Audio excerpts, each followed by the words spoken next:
industrial accidents, ancient solving poisoners, crime, poison chemical prevention. spills. This is Toxic History.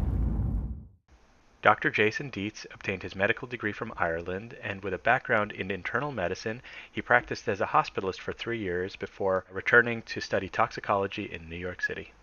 Today, I'm delighted to be here because toxicologists are cultured and classy people. We're going to talk about art and the color green. So let's just start with a beautiful picture. Green is the color of nature and life and growth, and chlorophyll might be the most abundant pigment out there. And if you check back in your diary, you might recall that greenery was Pantone's color of the year in 2017. So things that are green feel like they should be associated with nature and the environment. They seem like they should also, by extension, be safe and natural and good. And the reality is that for thousands of years, there was not a good green pigment. Artists were dependent on grinding up minerals, some examples of which are pictured here. And the colors were normally earthy or dull. And many natural pigments are plagued by fading or slow oxidation to kind of a brown-black color when they're exposed to air or water, or even when they're mixed with the wrong nearby pigments. And so people who write about art, at least nowadays, often overlook the very practical side of the craft of art.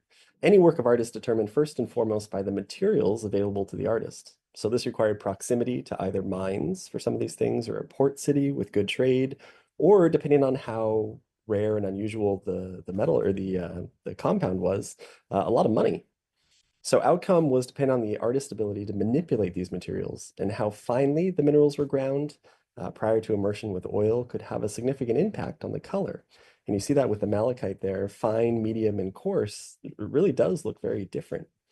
The color green was so challenging that sometimes it was not green at all. If you look back through some of the Renaissance art, what they actually did is they carefully layered paints over one another to kind of try to create that impression. All right, now the fun part. Let's mispronounce some names together. Enter Carl Wilhelm Scheele. And, oh, he was a strapping visionary of a man, if we only acknowledge this one picture. He was a Swedish chemist, and he discovered the aptly named Scheele's green, or Swedish green, based on his country of origin, in 1775. He was doing research on arsenic, and he presented this discovery to the Royal Academy of Sciences in Stockholm in a publication. He was willing to share his work in 1778, which is seen at the right there. So synthesis of this pigment involved mixing solutions of copper sulfate and arsenic trioxide, we're already off to a good start, which was dissolved with the aid of potassium carbonate, and then you precipitate out the pigment you want, which is copper arsenite. But Carl wasn't an unfeeling man, and he wondered if we should not do a better job of warning the public about the dangers of arsenic. After all, he studied this. But ultimately it was felt that as a paint alone, or just placed on a wall, it posed little risk to the consumer. Not to be outdone, even more innovations were occurring in Germany. So in 1808, Wilhelm Sattler began a paint manufacturing business in Schweinfurt, Germany. And he performed experiments, and he was trying to improve on this, and he made an even more vivid green that retained its brilliance over time. This naturally was marketed as either Schweinfurt green or some other names, but this time the composition was a secret. It was a trade secret. So the new pigment was widely available throughout Europe and North America, and pretty steadily started to replace the inferior Scheele's green, partly because of its ability to age and be even more vibrant. So now we get to the names, right? This extraordinary confusion of nomenclature. This list comes from a real authority, not from me, from the National Gallery of Art in Washington, which publishes extensively on the topic of historical pigments. And the confusion comes up over and over again. Some of the listed names are derived from the site where they were manufactured. That's understandable. We see that already. Some were originally thought to be different compounds, but because of these trade secrets, sometimes the buyer or even the manufacturer might not know they were making the same product. And some of the rebranding was probably an intentional attempt to conceal the toxic nature of the paint. Once one name and brand was tainted, you just moved on to a different name, which we still do today. And this was a major moment for the industrialization of art. So we see science, or we see art and science as two kind of opposite ends of a spectrum, but they're closely intertwined. And new pigments were now the byproduct of an industrial chemical process. So arsenopyrite, which had contaminated the flumes of copper, tin, lead, smelting furnaces, now had this economic value.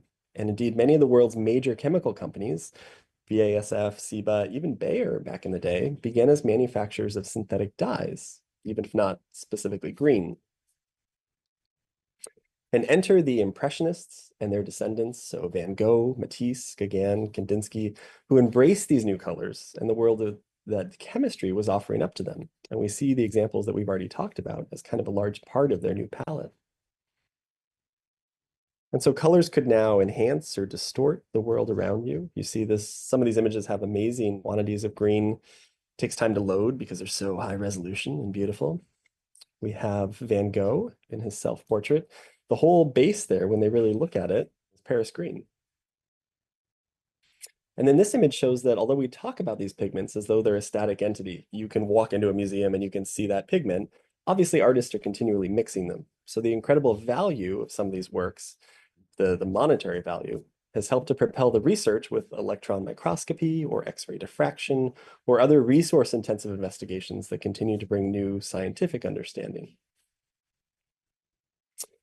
And it certainly was just not the art world. So book covers, ornamental flowers, countless fabrics all had the same arsenical green pigments, as were soaps and children's toys and candles and everything. The candy at the top right is not green because unfortunately, prior to TikTok, there just aren't as many pictures of food, but there were clearly documented cases of confectionery centerpieces at fine dining, which had sugar green leaves and flowers, and the partygoers would take these home to their children, and then their children would die. And there are some reasonably well-reported cases of that.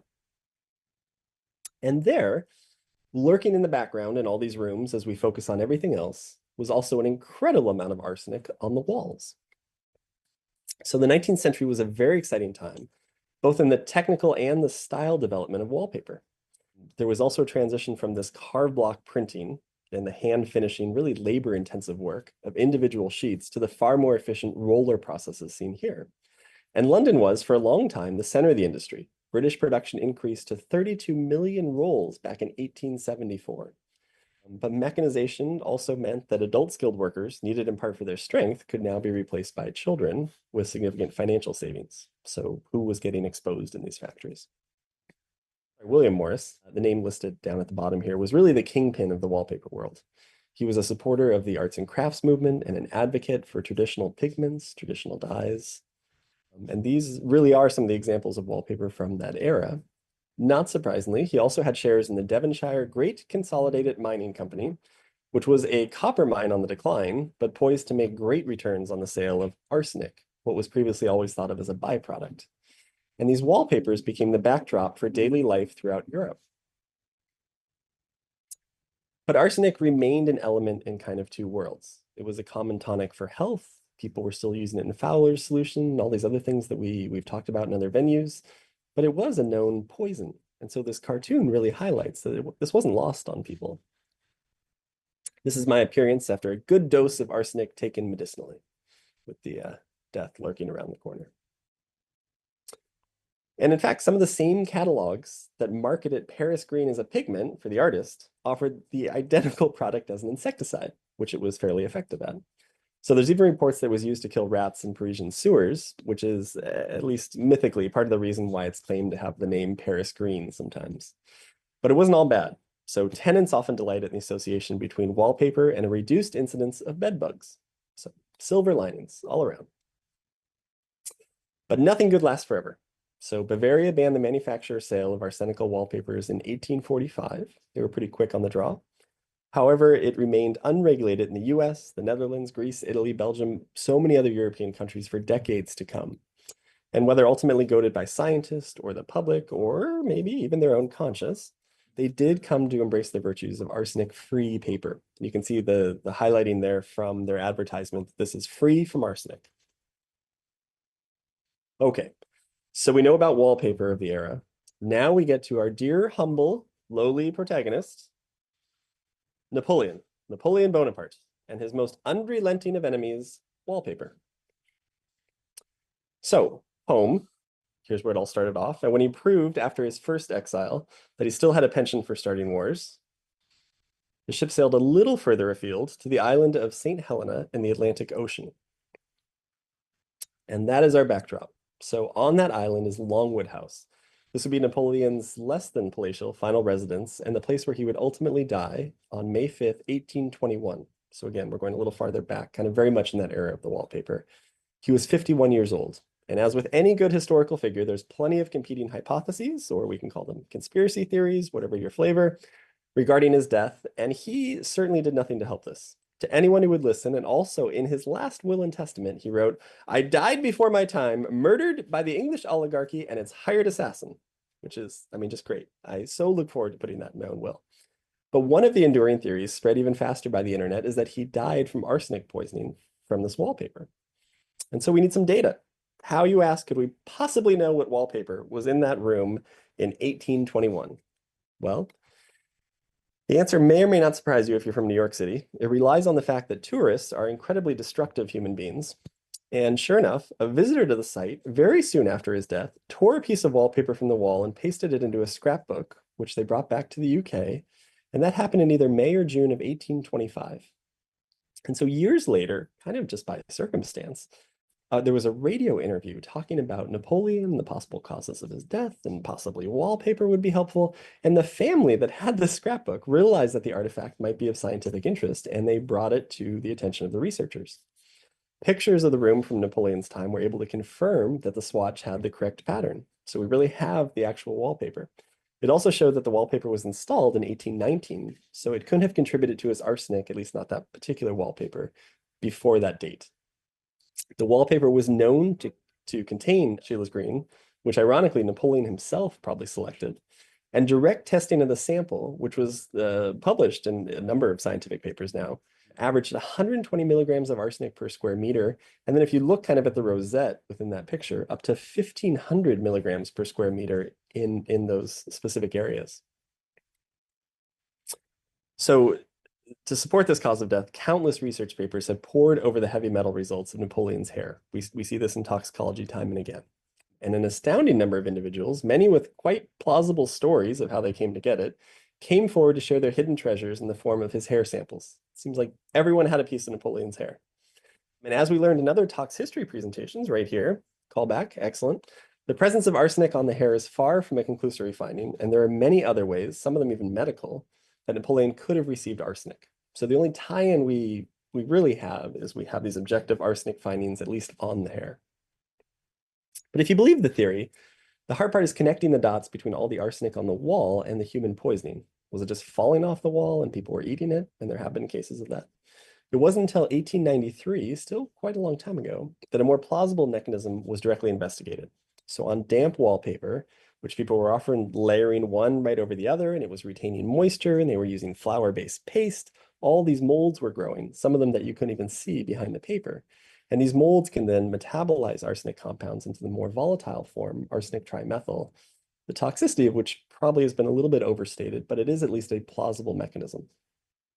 And ultimately, we have these great theories, but this is a man who got an autopsy, whether you choose to believe it or not, and the final cause of his death can never be certain, but there were more than 8 physicians in attendance and many independent accounts of their findings. So one of the more respected reports lists carcinoma of the stomach complicated by gastric bleeding, which may or may not have been precipitated by a large dose of calomel, which is its own tox concern. But it does seem that a GI issue was the primary cause of death. So that brings us to the modern era. Although there are far more formulations of green, it is still challenging. Green-colored plastic and paper is often more difficult to recycle. Pigment green 7, also known as phthalocyanine green, while now one of the most common green pigments in some applications, is an organic pigment that contains an abundance of chlorine, and some forms of which can cause cancer and birth defects. Other popular pigments, pigment green 36, pigment green 50, either contain bromine or everything from cobalt to titanium to nickel to zinc oxide. So for the connoisseurs, the truly obnoxious connoisseurs, you can't talk about paint without talking about Faro and Ball. Oh, and nobody who ever had to paint a room said that when it cost more than $150 a gallon. But to their credit, the company started when trying to make historical colors for restoration. So they actually were part of the National Trust properties in the UK, and they were acutely aware of all the history behind this. And they, of course, came out with arsenic, color. I like this just because it sums up everything about the world of art and fashion by saying we know it kills you, but what a lively, stimulating feel. So where does that leave us? Contrary to what Plato and Carrillo would have you believe, we haven't given up on the idea that art should sometimes kill you.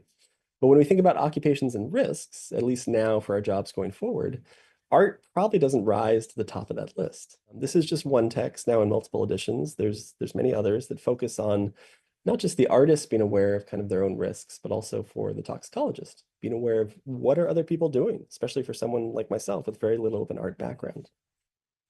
And so hopefully that gives you some framework for green, but I don't want you to feel too down.